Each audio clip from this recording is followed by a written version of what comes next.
ताकत धीरे धीरे कमजोरी बन जाती है और कमजोरी धीरे धीरे ताकत। नमस्कार दोस्तों, आपके अपने YouTube channel S4J study for goals पे मैं सुभाष वर्मा आप सभी लोग का स्वागत करता हूं। दोस्तों, झारखंड की आदिम जनजाति सीरीज में क्लास 4 के तहत आज के इस वीडियो के माध्यम से हम सबर जनजाति से संबंधित वे तमाम चीज़ें देखेंगे जो JPSC जैसे एग्जाम पॉइंट ऑफ व्यू से इंपॉर्टेंट है, और साथ ही साथ सबर जनजाति से बनने वाले हम MCQ भी इसी वीडियो में देखेंगे। दोस्तों, यह वीडियो तो काफ़ी छोटा होने वाला है, परंतु आगामी सभी JPSC और JSSC एग्जामिनेशन जो आप देंगे जिसमें सबर जनजाति से संबंधित कुछ भी चीज़ पूछा जाएगा तो उसका जवाब इसी वीडियो में आपको मिलने वाला है। तो क्लास 4 के तहत हम शुरू करते हैं आज का ये वीडियो। सबर जनजाति। सबर जनजाति के 3 नामों से जाना जाता है, इंग्लिश के तौर पे आप देखें तो आपको देखने को मिल सकता है, इसे भी आप नोट कर लीजिएगा। चलिए अब सबर जनजाति से संबंधित हम बेसिक जानकारियाँ देख लेते हैं सामान्य परिचय के तौर पर, जो कि आपके लिए जानना बेहद ही जरूरी है और इंटरेस्टिंग भी। दोस्तों, सबर झारखंड की एक अल्पसंख्यक आदिम जनजाति है। अल्पसंख्यक को आप लघु के तौर पे भी कहीं कहीं लिखे देख सकते हैं। अब दोस्तों, जो सबर जनजाति इनकी जनसंख्या 2011 की जनगणना के अनुसार 9688 है, जो कि राज्य की जनजातीय जनसंख्या का 0.11% है। इतना आपको नोट कर लेना है, जनजातीय जनसंख्या का, ठीक है, टोटल जनसंख्या नहीं। दूसरा पॉइंट है, इनका जो संबंध है वह मुंडा जनजाति समूह से है और तथा प्रजातीय दृष्टि से इन्हें प्रोटो ऑस्ट्रोलाइट समूह में रखा जाता है। प्रजातीय दृष्टि से इन्हें प्रोटो ऑस्ट्रोलाइट समूह में वर्गीकृत किया जाता है, श्रेणी में आते हैं, लेकिन इनका संबंध मुंडा जनजाति समूह से माना जाता है। नेक्स्ट तीसरा पॉइंट है कि सबर का इतिहास जो है, सबर जनजाति जो आप अभी पढ़ रहे हैं, तो सबर जनजाति का जो इतिहास है यह काफ़ी प्राचीन एवं गौरवशाली है। इनके अस्तित्व का पहला उल्लेख जो है त्रेता युग में मिलता है। त्रेता युग राम जी वाला युग। उसके बाद दोस्तों इसके अलावा जो है इनका उल्लेख महाभारत काल में भी मिलता है, महाभारत महाकाव्य में भी मिलता है, यानी कि कृष्ण के समय, यानी कि त्रेता युग में भी और द्वापर युग में भी इनका जो अस्तित्व देखने को मिलता है। अच्छा, चौथा पॉइंट क्या है, तो यहाँ पे देख सकते हैं झारखंड में जो है इनका संक्रेतन मुख्यतः कहाँ पाए जाते हैं झारखंड में, तो मुख्यतः सिंहभूम क्षेत्र में, तथा इसके अतिरिक्त ये लोग रांची, हजारीबाग, बोकारो, धनबाद, गिरिडीह एवं संथाल परगना में भी निवास करते हैं। आज प्रवास का दौर है, कहीं पे भी आपको किसी भी जाति जनजाति से संबंधित लोग या धर्म के लोग आपको देखने को मिल सकते हैं, लेकिन आपको एग्जामिनेशन में ध्यान देना है कि आपका मुख्य संकेंद्रण अगर पूछा जाए तो सिंहभूम क्षेत्र में इनका निवास आपको करना है, ठीक है। अच्छा, इनकी भाषा जो है वह उड़िया, बंगला तथा हिंदी है। मुख्यतः ये लोग काफ़ी लोग उड़ीसा में भी आपको देखने को मिलेंगे, तो इनकी भाषा उड़िया है। बंगाल बॉर्डर या बंगाली जो है बांग्ला है, और हिंदी भी है, ठीक है, हिंदी सादरी भाषा ये लोग बोलते हैं। तो इतना आपको ध्यान में रखना है कि इनकी भाषा अगर आपको ऑप्शन में मिले उड़िया, बांग्ला, हिंदी, तो ऑल ऑफ द एबव आपको जो है करके आना है, इनमें से सभी उपरोक्त सभी आपको करके आना है, ठीक है। अब आइए इनसे संबंधित हम समाज, संस्कृति और शासन देख लेते हैं, जो कि काफ़ी छोटा है, लेकिन यहाँ काफ़ी इंपॉर्टेंट प्रश्न यहाँ से आपको देखने को मिल सकते हैं। अब देख लेते हैं सबर जनजाति की 4 उपजातियों के बारे में। सबसे पहले आपको ध्यान देना है कि सबर जनजाति की जो होती है 4 उपजातियाँ होती हैं, ठीक है। पहला झरा, दूसरा बासु, तीसरा जंटापति और चौथा जहरा, ठीक है। अब हमारे लिए सबसे इम्पोर्टेंट हो जाता है जहरा, इस पर बाद में आएंगे। पहले आप देखिए कि झरा, बासु और जटापंती यह तीनों उड़ीसा में पाए जाते हैं। अभी अभी मैंने बताया कि इनकी भाषा उड़िया, बांग्ला और हिंदी भी है। तो उड़ीसा में जो महानदी घाटी है वहाँ पे मुख्यतः ये देखने को मिलते हैं झरा, बासु और जंटापति। लेकिन धालभूम झारखंड में भी मैंने आपको पढ़ाया था ऊपर, अभी जब बता रहा था कि कहाँ कहाँ पाए जाते हैं, तो धालभूम झारखंड क्षेत्र में जो है जहरा जहरा उपजाति जो है सबर के, यह आपको देखने को मिलेंगे। तो आपको एग्जामिनेशन में पूछा जाएगा कि झारखंड में सबर की 4 उपजातियों में से कौन उपजाति देखने को मिलता है या पाई जाती है, तो जहरा आपको याद रखना है, ठीक है। यह काफ़ी इंपॉर्टेंट बात है, इसलिए मैंने इस पर जोर दिया। नेक्स्ट पॉइंट है कि इस जनजाति में गोत्र, युवागिरी एवं बहुविवाह की प्रथा नहीं मिलती है, ठीक है। बहुविवाह, बहुपत्नी की प्रथा, युवागिरी और गोत्र की इनमें प्रथा नहीं देखने को मिलती है। 3 चीज़ याद रखना है, ठीक है। परंतु इनका समाज जो है पितृसत्तात्मक है, लगभग अन्य सभी जनजातीय समाज की तरह। नेक्स्ट पॉइंट है वधु मूल्य, लोकप्रिय नृत्य और प्रमुख त्यौहार सबर जनजाति के। दोस्तों, पिछले वीडियो में मैंने आपको पूछा था कि वधु मूल्य क्या है, शॉर्ट में मैंने आपको जवाब मांगा था।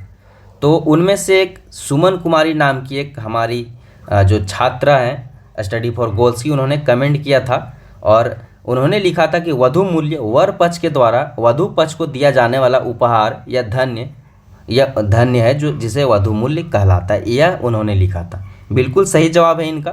वर पक्ष के द्वारा जो है, जैसे अभी हमारा वर्तमान समाज में जो है मादा जो होती है, मतलब कि वधु पक्ष जो होता है, उसके द्वारा जो वर को दिया जाता है उपहार स्वरूप, जिसे दहेज के नाम से आप समझते हैं, उसी तरह जनजातियों में जो है वर पक्ष के द्वारा वधु पक्ष को दिया जाता है धन्य या कुछ अन्य चीज़ें भी दी जाती है, सामान वगैरह भी दिया जाता है। मैं आपको आगे चल के जो है जब सौरिया पहाड़िया और माल पहाड़िया जनजाति पढ़ाऊंगा तो मैं आपको बताऊंगा कि कैसे धन के लिए अलग नाम यूज किया जाता है और जो सामान दिया जाता है उसके लिए अलग नाम यूज किया जाता है जो वधु मूल्य के स्वरूप दिया जाता है। तो बेसिकली आपको मोटा मोटी इतना याद रखना है कि वर पक्ष के द्वारा जो वधु पक्ष को दिया जाने वाला उपहार या भेंट है उसे वधु मूल्य कहा जाता है, जो कि विवाह के दौरान दिए जाते हैं। ठीक है, इतना आपको ध्यान में रखना है। आई होप कि आपको समझ में आया होगा। ठीक है, नेक्स्ट है लोकप्रिय नृत्य।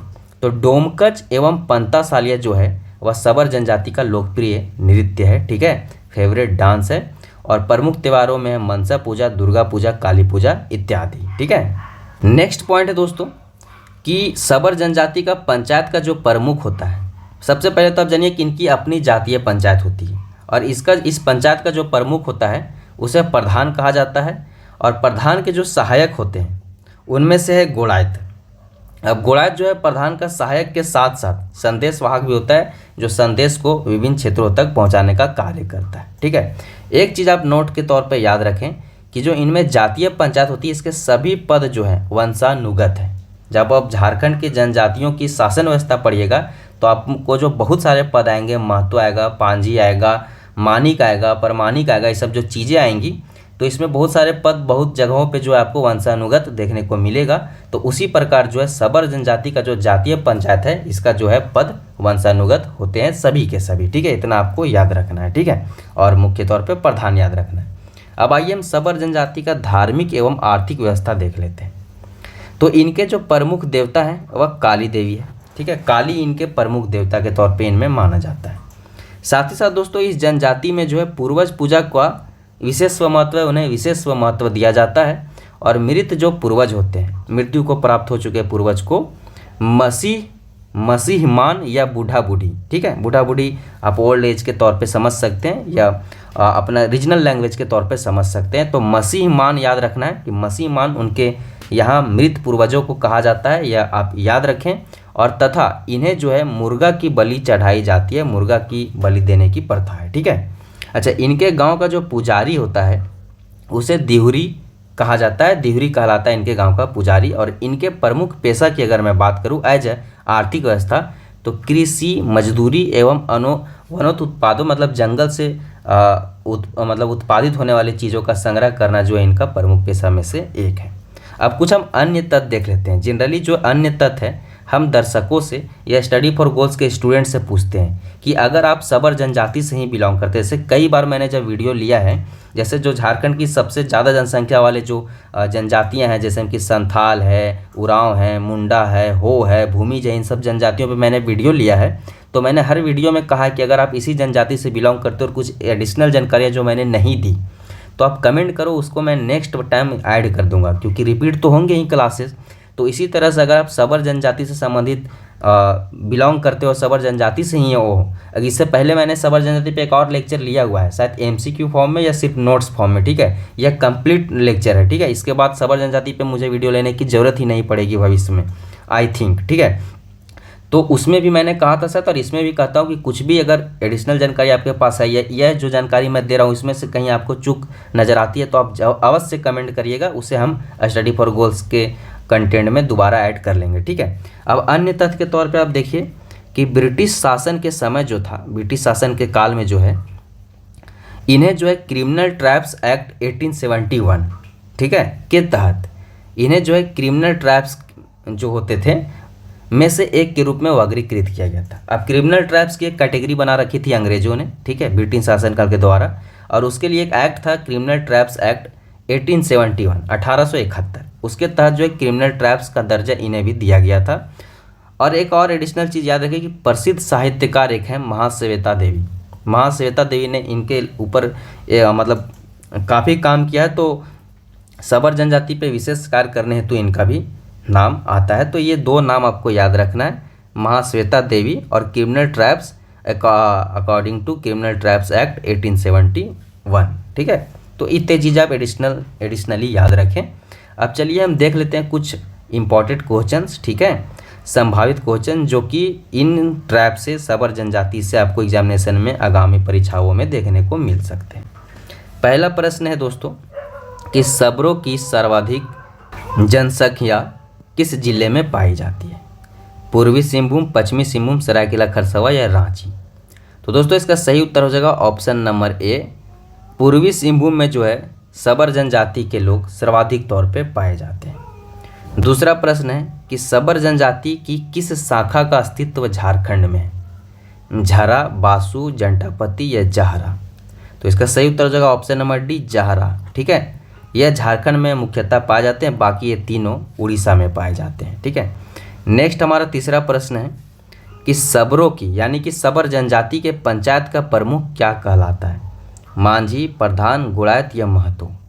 तो इसका सही उत्तर हो जाएगा ऑप्शन नंबर बी, प्रधान। सबर जनजाति के जो पंचायत होता है, जातीय पंचायत, उसका प्रमुख प्रधान कहलाता है।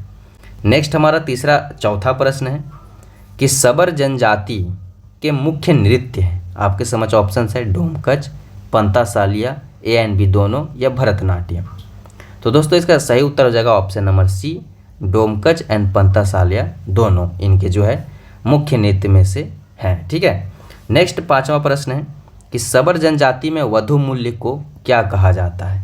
ठीक है, अगर वधु मूल्य के बारे में आप और अच्छी जानकारी रखते हैं तो आप कमेंट सेक्शन में जरूर करिएगा कि एग्जैक्टली वधु मूल्य होता क्या है। ऐसे मैंने आपको समझाने की पूरी कोशिश की है। ठीक है, ऑप्शन नंबर ए सुखदाम, ऑप्शन नंबर बी पोन, ऑप्शन नंबर सी पोटेर, ऑप्शन नंबर डी गोनिंग टका? तो दोस्तों इसका सही उत्तर हो जाएगा ऑप्शन नंबर सी, सबर जनजाति में वधु मूल्य को पोटे कहा जाता है। साथ ही साथ आपको ध्यान रखना है कि कोल जनजाति में भी वधु मूल्य के लिए यही नाम यूज किया जाता है, पोटे ही कहा जाता है कोल जनजाति में। यहाँ आप लिख लीजिएगा। ठीक है, कोल जनजाति में। आई होप कि स्क्रीन पे भी मैं उसी राइटिंग या सेम राइटिंग में लिख पाऊँ जिस राइटिंग में मैंने इस नोट्स को लिखा है। ठीक है, नेक्स्ट हमारा छठा प्रश्न है कि सबर जनजाति में नहीं पाई जाती है। 4 ऑप्शन दिया गया, इसमें आपको बताना है कि इनमें से क्या सबर जनजाति में नहीं पाया जाता है? गोत्र, युवागिरी, बहुविवाह की प्रथा या उपरोक्त सभी?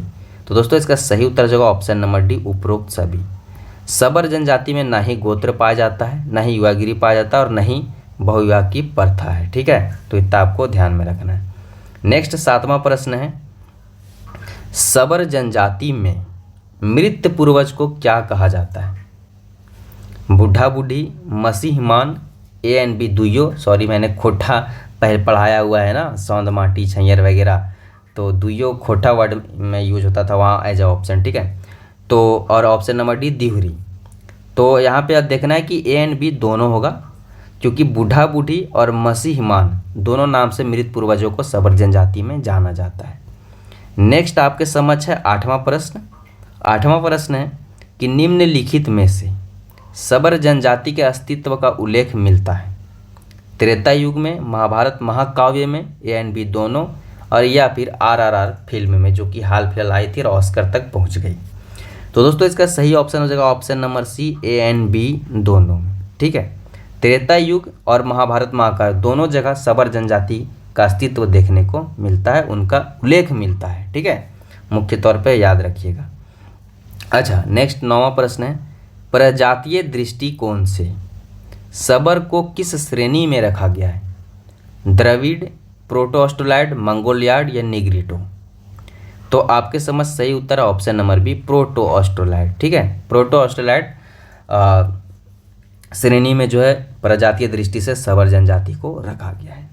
नेक्स्ट हमारा 10वां प्रश्न और आज का अंतिम प्रश्न है, और इसका जवाब आपको कमेंट सेक्शन में कमेंट करके देनी है, क्योंकि अंतिम सवाल जो होता है उसका उत्तर मैं नहीं बताता, आपको कमेंट सेक्शन में कमेंट करके बतानी होती है। परंतु इस प्रश्न का उत्तर हमारे नोट्स में लिखा गया होता है। जब आपको इस वीडियो का PDF मिलेगा हमारे एक्सपोजर स्टडी फॉर गोल्स के कोर्स में या कहीं पे भी, तो उसमें आपको इस प्रश्न का उत्तर मिल जाएगा, तो वहाँ से आप चोरी करके भी कमेंट सेक्शन में कमेंट कर सकते हैं। अदरवाइज काफ़ी इजी प्रश्न होता है, आप डायरेक्टली भी कमेंट कर सकते हो अगर आपने पीछे वीडियो को ध्यानपूर्वक देखा होगा तो, या अदरवाइज आप वीडियो दोबारा देख लीजिए।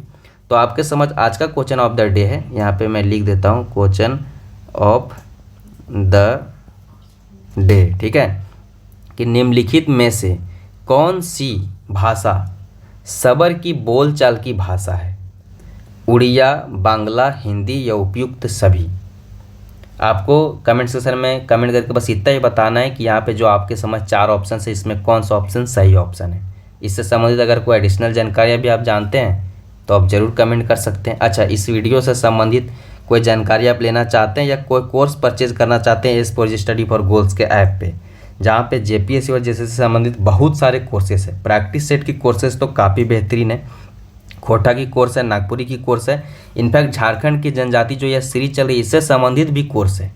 और मैं आपको सही बता दूं कि लगभग 8-10 जनजातियों पे वीडियो और यह 8 जो आदिम जनजातियों वीडियो कंप्लीट होने वाली यही आपको वहाँ पे कोर्स में मिलेगा। और साथ ही साथ इसके पीडीएफ मिल जाएंगे, जैसे जैसे वीडियो कंप्लीट होते जाएंगी उस कोर्स में अपडेट कर दी जाएगी, ठीक है। इंस्टा पे आप मुझे इस यूज़र नेम के माध्यम से ढूंढ सकते हैं और कोई भी जानकारी मेरे साथ आप कन्वर्सेट कर सकते हैं। यहाँ पे हालांकि मेरा पूरा इंस्टाग्राम का जो यहाँ पे प्रोफाइल ही ऐड कर दिया गया है, यह रहा यूज़र नेम, यह मैं रहा, ठीक है। यह स्टडी फॉर गोल्स वगैरह की जानकारियाँ रही। साथ ही साथ मैं आपको बता दूँ हमारे S for study for goals के ऐप पे अवेलेबल कोर्सेज के बारे में देख सकते हैं। फ्री मॉक टेस्ट आप बहुत बार अगर हमारे व्हाट्सएप ग्रुप से या टेलीग्राम ग्रुप से जुड़े हैं तो आपको बहुत बार फ्री मॉक टेस्ट देखने को मिलता होगा कि फ्री मॉक टेस्ट आप दे रहे हैं। उसी तरह टेलीग्राम पे क्विजेज भी फ्री में चलती रहती है, जैसे सीजीएल के लिए चलाई जा रही है, पेपर 3 के लिए चलाई जा रही है जिसमें 150 क्वेश्चन होते हैं सभी सब्जेक्ट से, 40, 30, 20, 20, 20, 20, 20 करके, ठीक है। तो यह एवरी संडे होती है, इसको आपको ध्यान में रखना है। और स्टडी फॉर गोल्स ऐप पे होती है, आप ऐप डाउनलोड कर लें। खाकी वर्दी का जुनून एक कोर्स इस बैच के माध्यम से चल रहा है 749 रुपये का।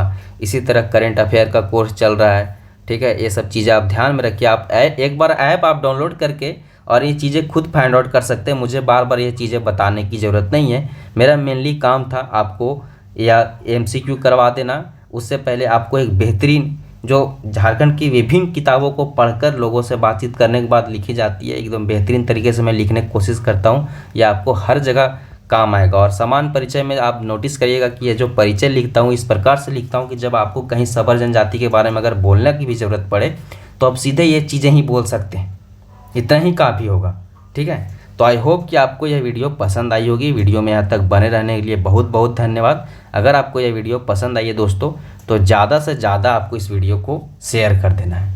लाइक तो आपको करना ही है, चैनल पे आपने तो सब्सक्राइब करना ही है, लेकिन शेयर करना है यार, उसी से हमारा मोटिवेशन बनता है।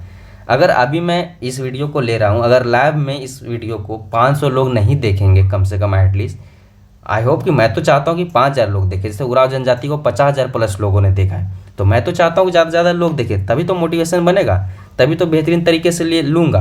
पहले मैं नोट्स लिख के टाइप करवा के पढ़ाया करता था, अभी देखो मैं खुद से लिखता हूँ, साथ ही साथ एमसीक्यू भी देता हूँ। तो ये मोटिवेशन बढ़ती है तभी तो, आप शेयर करोगे तभी तो। अदरवाइज आपके दोस्त पास चीज़ें कहीं अदर मेथड से भी पहुंच जाएगी। आप सोचते हो कि अगर आप अपने दोस्त के साथ अपने व्हाट्सएप स्टेटस के माध्यम से नहीं साझा करोगे तो लोगों तक नहीं पहुंचेंगे, भैया उस लोग तक पहुंचेगा चीज़ें। और आप इस कदम में आप साथ दें कि अगर आपके थ्रू आपके लोगों तक अच्छी चीज़ें पहुँचे तो वो आपके शुक्रगुजार रहेंगे। अदरवाइज़ किसी और के थ्रू पहुँचेगा तो चीज़ें अच्छी नहीं होंगी। तो इसलिए वीडियो को अपने तक सीमित नहीं रखना है, कंपटीशन नहीं बढ़ता है। जितनी ज़्यादा इस सोसाइटी में जानकारियाँ होंगी उतना अच्छा होगा। जितना आप जानते हो उतना सभी जानते हैं, तो आपका कन्वर्सेशन करने में अच्छा होता है। नहीं तो अदरवाइज क्या होता है कि कई बार कई चीज़ें सिर्फ आप ही जानते हो, अगल बगल का आपका कोई नहीं जानता, तो आपकी जीवन खराब हो जाती है, ठीक है। तो हमारे बराबर की समझ वाले लोग हमारे आसपास होने बहुत ज़रूरी है, इसलिए आपको वीडियो शेयर करना ही चाहिए।